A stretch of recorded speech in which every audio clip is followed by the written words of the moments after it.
ఈ నెల 27వ తేదీన జరగబో శాసనమండలి ఎన్నికల్లో తెలుగుదేశం పార్టీ అభ్యర్థిగా శ్రీ అలపాటి రాజేంద్ర ప్రసాద్ గారు పోటీ చేస్తున్న విషయం అందరికీ తెలిసిందే. శ్రీ నారా చంద్రబాబు నాయుడు గారు ముఖ్యమంత్రిగా ప్రమాణ స్వీకారం చేసిన తర్వాత ఆర్థిక పరంగా, పరిపాలన పరంగా,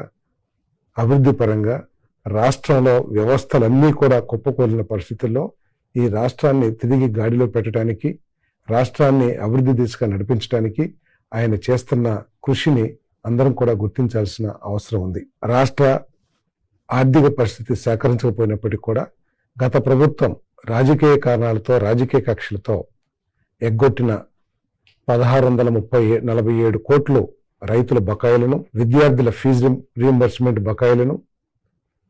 ఉద్యోగస్తులకు సంబంధించిన జీపీఎఫ్ బకాయిలు 600 కోట్లు, ఉద్యోగస్తులకు సంబంధించిన అర్న్ లీవ్ 200 కోట్ల రూపాయల బకాయిలను ఈ ప్రభుత్వం చెల్లించడం జరిగింది. రాష్ట్ర ఆర్థిక పరిస్థితి సహకరించకపోయినప్పటికీ కూడా మరి పవన్ కళ్యాణ్ గారు, నారా చంద్రబాబు నాయుడు గారు కలిసి మరి ప్రభుత్వం గుంటలు లేని ఆర్ఎన్బి రోడ్లను, అదేవిధంగా 4000 కిలోమీటర్ల సీసీ రోడ్లను నిర్మించడం కూడా జరిగిందని చెప్పేసి మనవి చేస్తా ఉన్నాను. అంతేకాకుండా వీటికి అదనంగా రాష్ట్ర యువత భవిష్యత్తు కోసం 20 లక్షల ఉద్యోగాలని కల్పించాలి అనే లక్ష్యంతో పనిచేస్తున్న ఈ ప్రభుత్వం ఈ 8 నెలల కాలంలోనే 6.8 లక్షల కోట్ల పెట్టుబడులు తీసుకువచ్చి దాదాపు 4.5 లక్షల ఉద్యోగాలు కల్పించే పరిస్థితుల్ని తీసుకువచ్చిందని చెప్పేసి ఈ సందర్భంగా నేను తెలియజేస్తూ ఉన్నాను. దయచేసి వీటికి తోడు సూపర్ 6లో భాగంగా 3,000 రూపాయలు ఇస్తున్న పెన్షన్ని దాదాపు 65 లక్షల మందికి 4,000 రూపాయలు, ఫిజికల్లీ హ్యాండిక్యాప్డ్ పర్సన్స్కి 6,000, 15,000 రూపాయలు, అదేవిధంగా మహిళలకు 3 గ్యాస్ సిలిండర్లు ఉచితంగా, మరి పేదవాడి